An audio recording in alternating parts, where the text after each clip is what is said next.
Self-efficacy. Do you have self-belief?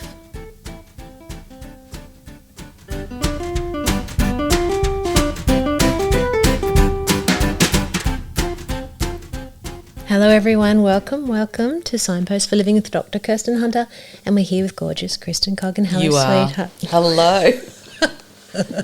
Jumping in there. Yeah, it's exciting. Yes. Now, did you know that self-efficacy was one of my favourite words? No, I did not. Have you ever heard it before? I think I have. Yeah. But I don't really understand it. Yeah. It's a great word. So everyone, self-efficacy is, I'm at a crossroad right now, and do I have the ability to make a decision and find my way and do what I've got to do to get where I've got to go? It's that self-belief that you've got what you need. Yep. But also, if you don't know what to do, that you'll work it out. Or if you don't have the skills, that you'll learn them. You'll find a way. Yep. It really is backing yourself. I've got this. I've got this. Mm. You keep coming up with better titles as we're talking. I don't know. It's a talent. But it's true, right? Yes. Self-efficacy. And you can imagine how if you have good self-efficacy, it's a deal breaker, you know. Like life is dramatically easier. Mm. And if you have poor self-efficacy, if you don't think you've got this, then, you know, that's tough. Yep. That's tough because then you basically... Well, you're under the pump all the time and you're wandering around not knowing if you've got it, and that's tough. Well, yeah. And stressful. You're looking forward and you're fearful because you don't know if you're going to be able to manage what's coming. Mm-hmm. And but also, I've also noticed that, you know, when you've got good self-efficacy, you can kind of, you know, get your backpack ready to go and off you go into the world, and you don't really think ahead as much because you're like, well, when I come to that crossroad and I've got to make a decision, I'll decide then. You know, I'll work it out then. Whereas if people have got low self-efficacy, they actually really overthink and think, well, what could happen? And if this happens here, what will I do? And if this happens here, what will I do? You know, I was talking to a teenage girl last week, gorgeous girl, and she spends her days thinking of all of the potential outcomes and what she would do with all those scenarios because she doesn't have self-belief. How exhausting. That makes sense to me. I think I used to be like that. I used to always say that I had to have a plan A, B, C, D and E. Really? Yeah. I had to run through scenarios. I had to be prepared for the outcomes and have my contingency plans in place. Wow. I fully believe you, but that's not the Kristen I know. No, not now. I'm not like that, but I was. How old were you when you were in the middle of that? Probably like from childhood through to my 20s. Yeah. So did that make things scarier? Yeah. And it held you up. It took a lot of time. And you generally didn't get things started because you're too busy worrying about the different scenarios. So nothing ever really got off the ground. Yep. Until you had all your scenarios thought out and all the scenarios in place. Because if you don't have a lot of self-efficacy, you know, I've got this, then you actually, not everyone, but most people respond by having a high need for control because they want to have more control because they feel so vulnerable. Absolutely. So I needed to have, the control was knowing that I could handle whatever situation arose out of whatever action I was taking. Wow. And so what happened in your 20s? How did that turn around? Oh, I probably just got old and stale and didn't have enough time to go. No. To be truthful, probably got married and had kids and had to get on with it. And didn't have as much time to... Yeah, and just had to think on my feet a bit quicker and then learnt I could.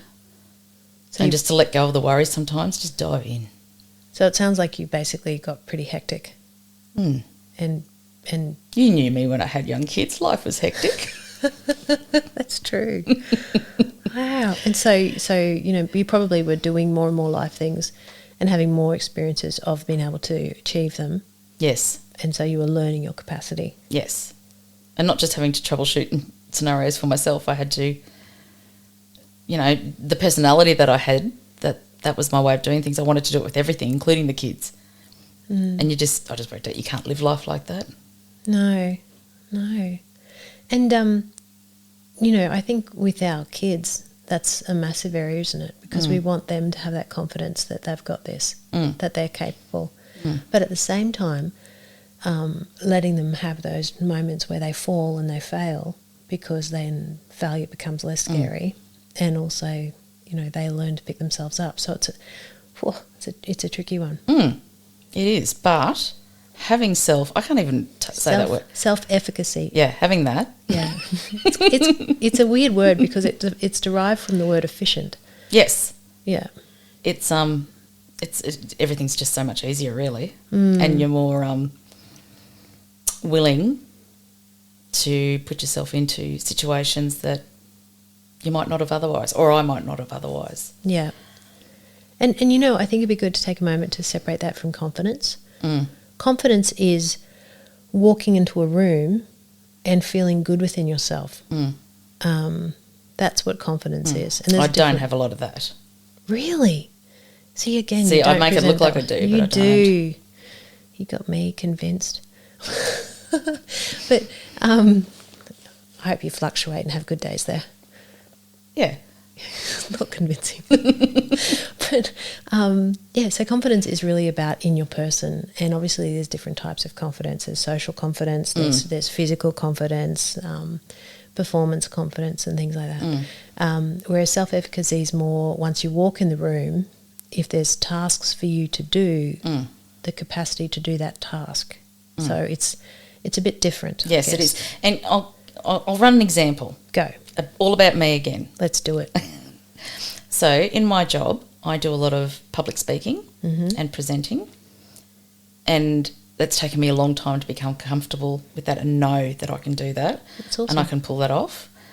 But I still have that moment just before it happens where I have that huge doubt, but I just have to push that out of my head because I know I do have it. You have charisma. You do. That's You've the got X factor. You do. You've got charisma. There's no question whatsoever. And I do know that I have that. I didn't know that I had that, but I do know that I have that now. And so that's what I just fall back on. If I'm having a moment up on the podium, not feeling so confident, or, am I all over this? Just a little bit of charisma seep out. Yeah. And I've got them back in the palm of my hand. I think you've just got to pay attention to the human factor. People are going to be responding to who the person is. People like authenticity. Yeah. So if you just be that authentic self, whatever that is, it's fine. Yeah. And then they also relate to the story. What do you bring in your person with your story? Not so much the detail that you've got up and you've tried to revise, with the content that you're going to say. That's not that important. No, it's all about that feeling and that vibe. Yeah. Yeah. It's the heart. Yeah, which you have tenfold. Oh, far lap. I'm like far lap. Okay, so it's late, people. It's late. It's great. So when a client comes in, just, clinically it's interesting to me. When a client comes in, I'm assessing, and I think when you're a really good psychologist when people can't tell what you're doing or what you're thinking, it's all behind the scenes. And one of them, straight up, is what is the level of self-efficacy? Because it doesn't matter, how brilliant all these other wonderful skills are that you might be going through. If they're not going to have the self-belief to apply them, we're in trouble.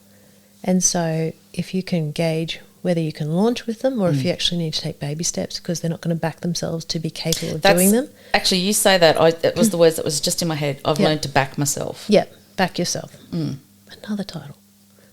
I've got an issue with this. When we get in the flow, I just really like the language. Yes. Yeah. No, it is about backing yourself. Absolutely. I think that one of my massive strengths when I was growing up was that I've always had self-efficacy. I always have, since I was a kid, a teenager, a young adult. And so when there's been a whole lot of things going wrong, I've always had this continual path and momentum through that. And you don't lose sight of it either. Like I've known you for a while. I've seen you do this in practice. Yeah. You have a line of sight, and you sometimes things happen. Yeah, wait, but you keep that line of sight and you head for it. That's it. Yeah, I have no idea where it came from, but I really value it. And I love when you can see that that's a vulnerable area for people, and then you can pull them through that, and then they get this momentum, and then it all comes together. So anyway, thank you, darling. I this is a favourite topic for me. And it is for me now too, and I didn't even know what the word was. There you go. Self-efficacy, backing yourself. Yes, next time I'm on the podium and I'm having a little shaky moment, Or you could just wow them with the word. I'll think of efficacy. Yeah. Say, hey, everybody, how's your self-efficacy? I was on this podcast. Here's the link. Forget about what I'm talking about here, the presentation. They'll laugh. Thank you, darling. Thanks, All right. everybody. And if you want more Kirsten, and who wouldn't want more Kirsten, go to her webpage, kirstenhunter.com. No, sorry, kirstenhunterauthor.com. Facebook and Instagram handles are Kirsten Hunter Author, and Twitter she's Kirsten Hunter AU. YouTube channel Psych in Your Car. She's on TikTok too. And this podcast is Signposts for Living with Dr. Kirsten Hunter. You're gorgeous. Bye. See you, darling.